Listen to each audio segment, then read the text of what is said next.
Hello दोस्तों, जय श्री कृष्णा, राधे राधे। तो आज जो है मातृ नवमी श्राद्ध की पूजा करनी है। मुझे भी, मैं अपनी सास के लिए करती हूँ। इस दिन जो महिलाएं सुहागन रूप में जो है दिवंगत हो जाती हैं, गुजर जाती हैं, उन महिलाओं के लिए जो है पूजा की जाती है आज के दिन में, और उनकी शांति के लिए की जाती है।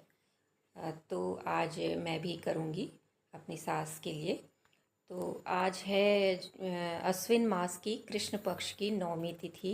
इसी दिन जो है मातृ नवमी का श्राद्ध किया जाता है हर साल। तो आज जो है 25 सितंबर है 2024।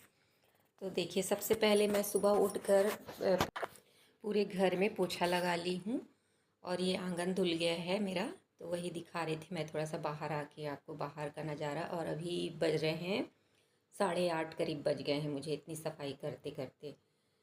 ये देखिए, मेरा आंगन गीला गीला है अभी। फिर आटे से जो है ना, अपने दोनों दरवाजे के दोनों साइड में चौक डाल दूंगी मैं। और ये देखिए, मैं थोड़ा सा आपको अपने घर बाहर का दिखा रही हूँ, आंगन का। एक गौ माता जो है बैठी हुई है।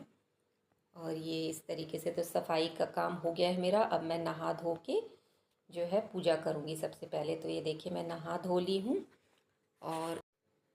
और सबसे पहले हमें अपने घर की, मंदिर की पूजा करनी चाहिए, भगवान की पूजा करनी चाहिए। उसके बाद जो है हमें दूसरा कार्य करना चाहिए। तो देखिए, सबसे पहले मैंने नहा धो के अपने घर के भगवान की पूजा करी, और इसके बाद ही मैं किचन में जाऊंगी, मतलब मातृ नवमी के लिए जो है भोजन पकाने के लिए, श्राद्ध का। तो देखिए, मैंने उड़द दाल रात में भिगा दी थी, और छोले का चना भिगा दिया था रात में ही। तो सबसे पहले मैं छोले का चना जो है उबलने के लिए रख दूँगी। तो इसमें मैं आलू डाल दूँगी 2। और आप अपने हिसाब से जितने भी आइटम बनाना है बना सकते हैं। तो मैं तो जो है छोले बना रही हूँ, और उड़द की दाल के बड़े बनाऊँगी, दही बड़े बना लूँगी, और सादे बड़े भी बना लूँगी। और क्या बोलते हैं, खीर और पूड़ी और दही बूंदी और चावल, इतना आइटम मैं बना रही हूँ। तो देखिए, मैंने खीर के लिए जो है चढ़ा दिया है, दूध की गंजी चढ़ा दी है, और इसमें मैं दूध उबलने के लिए रख दूँगी। और साथ साथ जो है और भी काम करते जाऊँगी। एक तरफ मैंने देखिए छोले के लिए चने जो भिगाए थे वो कुकर लगा दिया है छोले के चने उबलने के लिए। तो वो उधर उबल जाएंगे जल्दी से, और इधर दूध जब तक हो रहा है तब तक मैं चावल वगैरह जो है भिगा के और घी में भून लूँगी। और इधर जो है ये उड़द की दाल भी मैं पीस रही हूँ साथ साथ। तो मतलब मुझे खाना जो है 12:30 बजे तक बनाना है। इसमें कहते हैं कि दोपहर में 12:30 के बाद जो है भोग लगा दिया जाता है श्राद्ध के लिए। तो वही मैं जल्दी जल्दी से तैयारी कर रही हूँ। और मतलब जो श्राद्ध की पूजा जब तक नहीं होती है तब तक हमें भी कुछ नहीं खाना होता है। तो बस वो नहा धो के मैं चाय पी ली थी, और उसके बाद बस भोजन की तैयारी में लग गई हूँ। तो भोजन को जो है साफ़ सुथरा, बिना लहसुन प्याज का भोजन आज हमें पकाना चाहिए, और सफाई का ध्यान रखना चाहिए। तो वही मैं पूड़ी के लिए आटा लगा रही थी। और इस दिन कहते हैं कि जो है सुहागन महिला के लिए जो है सुहाग का सामान और सीधा वगैरह भी निकाल देना चाहिए।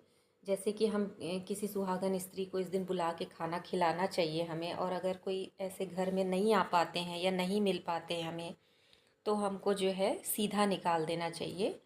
मतलब जो कच्चा अनाज होता है, वो बिना पका वाला जो अनाज होता है वो, और उसे पंडित को जो है जाकर दान दे देना चाहिए।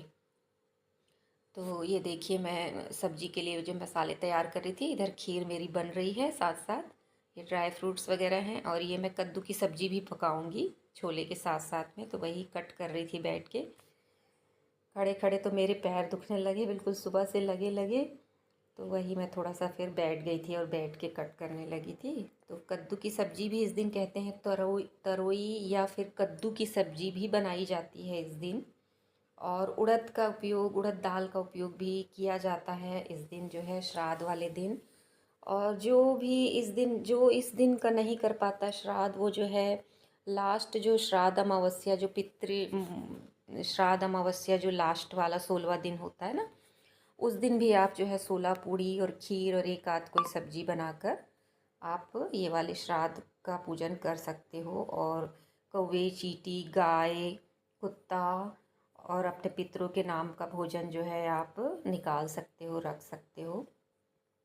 तो इसी तरीके से हमें जो है मातृ नवमी और जो श्राद्ध अमावस्या लास्ट दिन में जो होती है उस दिन का निकालना चाहिए। और देखिए ये जो है हमें ज़रूर करना चाहिए अपने पितरों के आशीर्वाद प्राप्त करने के लिए।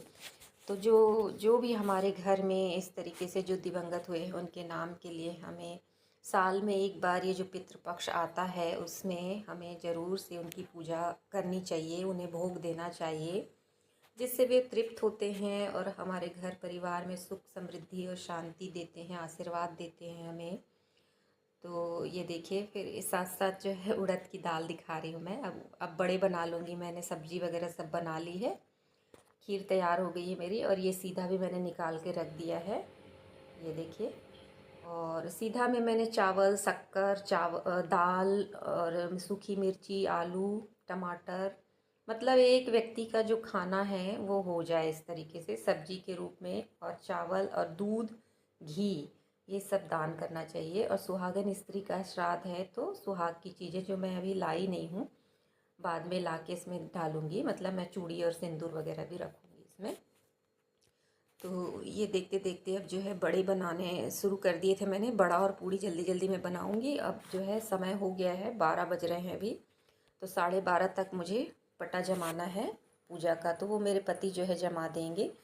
तो हमें इस पूजा के लिए जो है एक पाटे में सफ़ेद कपड़ा बिछाना चाहिए और उसमें हमारे जो पूर्वज हैं, जो हमारे जो भी परिवारजन हैं जो गुजर चुके हैं, उनकी फ़ोटो रखनी चाहिए। तो आज मैं अपनी सास की फ़ोटो जो है वो रखेंगे मेरे पति जो है। तो सफ़ेद कपड़ा बिछाएंगे चौकी के ऊपर और जो है मम्मी की फ़ोटो जो है रखेंगे, माला पहनाएंगे और दीपक जलाएंगे उनके समक्ष। और भोग की थाली जो भी हमने बनाया है उनके नाम का भोग निकालेंगे। और भोग को कहते हैं जो है कंडा जला के, या जो है नारियल जो होता है ना, नारियल जटा वाला, उसको जला के, अगर कंडा ना मिले तो वो जला के आप भोग जो है अग्नि में देना चाहिए भोग। तो सबसे पहले तो खाना तैयार होने के बाद में ठाकुर जी को अपने मतलब घर के मंदिर में भोग लगाना चाहिए, अपने भगवान को भोग देना चाहिए। तो एक थाली मैंने भगवान के लिए निकाली थी, सब जो भी बन गया था उसमें तुलसी पत्र ज़रूर से डालना चाहिए। तो उसके बाद में देखिए इस तरीके से जो है पाटा जमा के और मातृ नवमी श्राद्ध की पूजा विधि करते हैं, तर्पण वगैरह करते हैं। तो वही मेरे हस्बैंड कर रहे थे तर्पण विधि। तो ये तर्पण विधि जो है वो जल में दूध और काले तिल, सफ़ेद फूल वगैरह मिला के कुछ इस तरीके से करते हैं। और इस तर्पण विधि को जेंट्स ही करते हैं, अगर आपके पति नहीं है तो आपका बेटा कर सकता है, यानी पुरुष ही करते हैं इसको। तो वही वो तर्पण विधि कर रहे हैं। उसके बाद में फिर मैं जो है कंडा जला के उनको दे दूँगी। तो अग्नि में ही हमें भोग को देना चाहिए। तो ये देखिए हमने थाली लगा दी है मम्मी के आगे और इस तरीके से भोग की थाली लगाई है, दीपक जलाया है हमने। और सीधा जो मैंने निकाला था उसको भी मैं वहीं रख लूँगी। और देखिए पंचबली निकाली जाती है, माने एक तो हमने भगवान को भोग लगा दिया है, एक और एक कौवे का हो गया, एक कुत्ते का हो गया, एक चींटी और एक जो है गौ माता के लिए हो गया है थाली। तो ये जो भोग हमने लगाया है यहाँ पे मतलब ये फ़ोटो के सामने हमने जो भोग लगाया है इसको भी गौ माता को हम दे देंगे पूजा के बाद, जब दीपक शांत हो जाता है तब। तो ये जो है ये तर्पण विधि हो गई है। और अब देखिए जो है मेरे हस्बैंड जो है वो कंडा जो मैं जला के दूंगी ना उसमें जो है भोग देंगे। तो उसके लिए हमें क्या करना चाहिए, सबसे पहले तो कंडे में घी डालते हैं, कहते हैं 3 बार घी डाला जाता है सबसे पहले। उसके बाद में 5 बार या 7 बार आपने जो भी बनाया है वो छोटे छोटे टुकड़ों में तोड़कर और जो है अग्नि में डाला जाता है। कहते हैं अग्नि के द्वारा ही हमारे पितरों तक ये भोजन जो है पहुंच जाता है। तो वही कर रहे हैं और वैसे ही करना चाहिए। तो देखिए 5 बार उन्होंने जो है जो भी है सब जितना भी बना हुआ है वो सारा जो है अग्नि में समर्पित किया है। और स्वधा स्वधा बोलना चाहिए, स्वधा बोल के ही हमें जो है भोग देना चाहिए। उसके बाद में फिर से घी डालते हैं और फिर जो है जल घुमा देते हैं चारों तरफ। इसी तरीके से साधारण ढंग से जो है ये पूजा की जाती है। आप श्रद्धा से करेंगे तो हमारे पितृ जो है प्रसन्न होते हैं। श्रद्धा से जो भी करेंगे आप, हमारे पितृ जो है प्रसन्न होते हैं और हमें आशीर्वाद देते हैं। तो हमें ज़रूर से करना चाहिए और गलती के लिए तो क्षमा मांग ही लेना चाहिए, क्योंकि गलतियां तो होती ही हैं। हमें सब चीज़ की जानकारी तो पूरी होती नहीं है, तो उसके लिए क्षमा भी मांग लेना चाहिए। और जो पितरों के लिए पाटा आप लगाएं तो वो दक्षिण दिशा पर ही लगाएं, क्योंकि पितरों का जो पूजन कार्य है वो दक्षिण दिशा में ही होता है। उनकी फ़ोटो वगैरह भी आप जो टांगते हैं तो दक्षिण दिशा में ही टांगें। तो इस तरीके से आप पूजन विधि करें। तो देखिए, बस ये छोटी सी पूजा होती है, बस छोटी छोटी चीज़ें होती हैं। ये हमें अपने पितरों के लिए करना ज़रूरी है। और साल में एक बार ये पितृपक्ष आता है 15 दिनों के लिए, तो हमको अपने जो भी हमारे जो पूर्वज हैं, जो गुजर गए हैं, जो हमारे फैमिली मेम्बर हैं, उनके लिए हमें थोड़ा सा ये सब करना चाहिए पूजन विधि, जिससे उनका आशीर्वाद हमारे जीवन में बना रहे और हमें बरकत मिले। तो इस तरीके से जो है पूजन ज़रूर से करना चाहिए। और जो पंचबली निकाली है हमने, तो उसमें से जो है आप उसको बाहर रख दें। चींटियाँ खा लेंगी, गाय खा लेती है, कुत्ता खा ले, कुत्ते के लिए हो जाएगा, और जो भी जानवर उसे खा लें। तो वो पंचबली, और ऊपर एक कौवे के लिए आप ज़रूर रखें। और छोटे छोटे टुकड़ों में पूड़ी को करके और उसके ऊपर खीर ज़रूर से लगा दें। और हमें प्रार्थना करनी चाहिए कि हमारे जो पितृ हैं वो तृप्त हों और उन्हें मोक्ष मिले। ऐसे भगवान से प्रार्थना करना चाहिए। तो यदि आपको जानकारी अच्छी लगी हो तो वीडियो को लाइक शेयर और सब्सक्राइब कर देना। फिर मिलेंगे एक नए कंटेंट के साथ। तब तक के लिए राधे राधे।